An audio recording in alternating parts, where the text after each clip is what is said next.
Hello friends, welcome to my YouTube channel health diary. Friends, आज हम इस video में प्रोटीन के महत्वपूर्ण कार्य, प्रोटीन के प्रकार, उसके प्रमुख स्रोत तथा प्रोटीन के अधिकता या कमी से होने वाले रोग के बारे में जानेंगे। So let's start. Protein word का उपयोग सबसे पहले जे विजिलीज ने किया था। प्रोटीन एक जटिल कार्बनिक यौगिक है जो कार्बन, हाइड्रोजन, ऑक्सीजन, नाइट्रोजन तथा 20 अमीनो एसिड से मिलकर बना होता है। ह्यूमन बॉडी का लगभग 15% पार्ट प्रोटीन से निर्मित होता है। सभी प्रोटीन में नाइट्रोजन पाया जाता है। ह्यूमन बॉडी में 20 टाइप्स के प्रोटीन की नीड होती है, जिसमें से 10 टाइप्स के कुछ प्रोटीन है जिसका हमारी बॉडी खुद संश्लेषण करता है। शेष 10 टाइप्स के प्रोटीन हैं जो हमें भोजन के द्वारा प्राप्त होता है। Types of protein. सरल प्रोटीन, सिंपल प्रोटीन। वे प्रोटीन जो केवल अमीनो एसिड से बना हो, सरल प्रोटीन कहलाता है, जैसे एल्ब्यूमिन्स, ग्लोबुलिन्स, हिस्टिन। संयुक्त प्रोटीन, कॉम्पाउंड प्रोटीन। वे प्रोटीन जिसमें अमीनो एसिड्स के साथ कुछ अन्य पदार्थ के अणु के साथ समूह में जुड़े रहते हैं, कॉम्पाउंड प्रोटीन कहलाते हैं, जैसे कोरोमोप्रोटीन, ग्लाइकोप्रोटीन एक्ट। व्युत्पन्न प्रोटीन। वे प्रोटीन जो न्यूट्रल प्रोटीन के जलीय अपघटन से बनते हैं, व्युत्पन्न प्रोटीन कहलाते हैं, जैसे प्रोटीन्स, पेप्टिन। यह तो थे प्रोटीन के 3 प्रकार। अब हम जानते हैं कि प्रोटीन के प्रमुख स्रोत क्या है। फ्रेंड्स, जैसा कि हम जानते हैं कि पौधे अपनी जरूरत अमीनो अम्ल का निर्माण स्वयं कर लेते हैं, किंतु जंतुओं को अपनी प्रोटीन की जरूरत को पूरा करने के लिए अमीनो अम्ल को बाहर से खाद्य पदार्थों के रूप में लेना पड़ता है।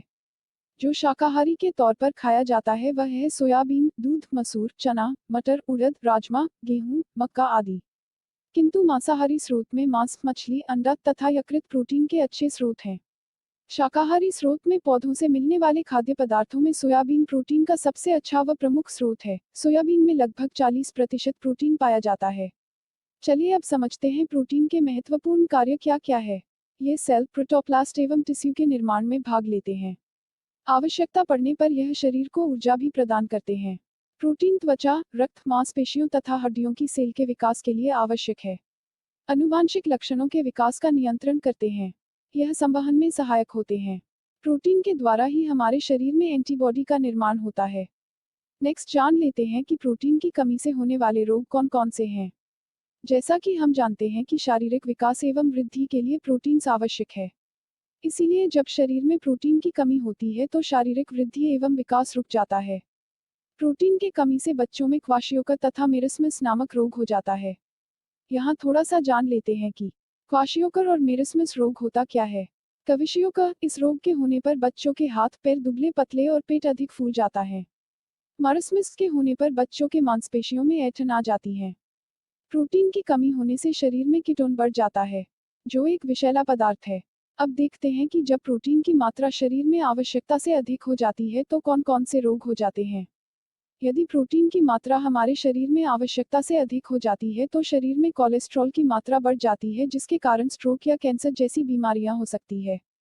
प्रोटीन की मात्रा बढ़ने से कार्बोहाइड्रेट का स्तर कम हो जाता है, जिससे शरीर को फाइबर कम प्राप्त होता है। हम जान लेते हैं कि किसको किस उम्र में और कितना प्रतिदिन प्रोटीन की आवश्यकता होती है। 16 से 18 वर्ष के लड़के जिनका वजन 50 से 57 किलोग्राम तक हो, उन्हें प्रतिदिन 75 ग्राम प्रोटीन की आवश्यकता होती है। ठीक उसी तरह 16 से 18 वर्ष की लड़कियों जिनका वजन 50 किलोग्राम हो, उन्हें प्रतिदिन 63 ग्राम प्रोटीन की आवश्यकता होती है। गर्भवती महिलाओं के लिए 63 ग्राम तथा स्तनपान कराने वाली महिलाओं के लिए 75 ग्राम प्रोटीन का सेवन आवश्यक होता है।